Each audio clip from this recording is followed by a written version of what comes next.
Ayan mga ka-idealan, papunta tayo ngayon sa isang property na farmland overlooking dito sa bayan ng San Narciso. Bale, ito malapit tayo sa resort. Ayan, Fidelas Resort. Kaya napakaganda, may malapit na resort.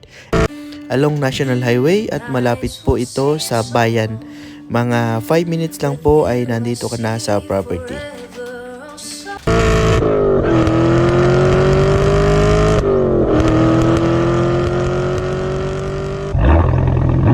Ayan mga ka-idealan, bali meron tayo ng bagong property na pinuntahan.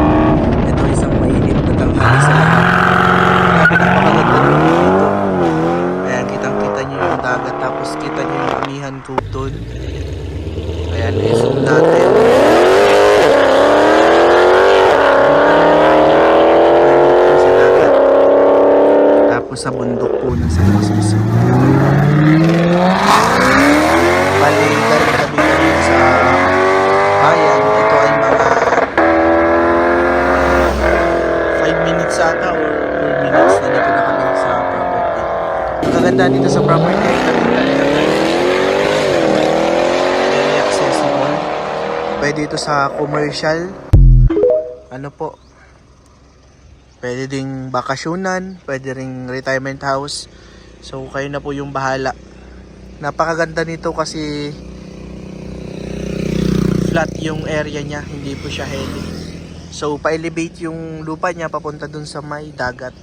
So mataas po ang elevation nito sa dagat, ano, kaya overlooking siya.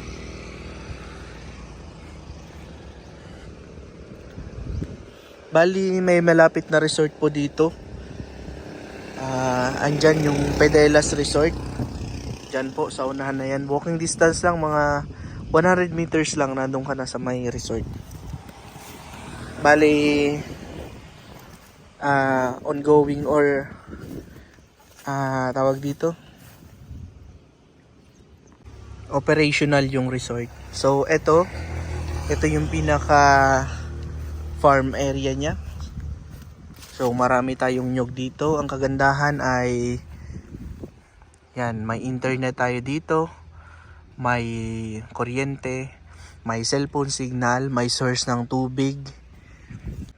So bali mga ka-idealand, yung sukat natin dito sa property ay subdivided lot po ito, 2,000 square meters for only 1 million pesos. Ayan, napakaganda ng view dito mga ka-idealand. Ito, napakalapit sa highway. Yung mga gusto po ay may overlooking view sa dagat, ito po napaka perfect. Sunrise view din po tayo dito mga ka-idealand.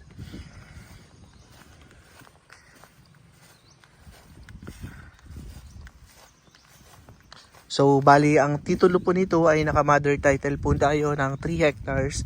So may title po tayo. Updated din po yung tax natin dito. So wala po ng problema.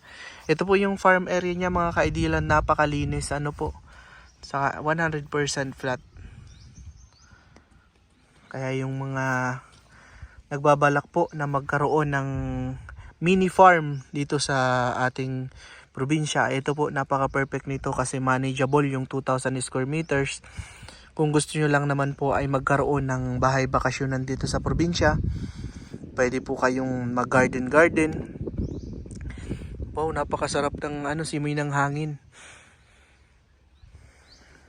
Yun, ang presko po dito sa area kasi nga po ay yan, may dagat tayo dyan. So bali mararamdaman mo yung ihip ng hangin dito mismo sa area.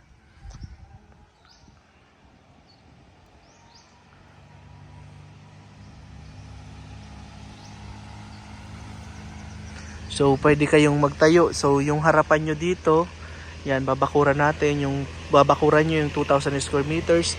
Pwede kayong gumawa dito mismo sa natatayuan ko ng overlook ng bahay kasi overlooking to sa dagat. Ayan. So medyo lilinisan lang natin ng konti yung nasa unahan na yun kasi medyo masukal para kitang kita yung dagat.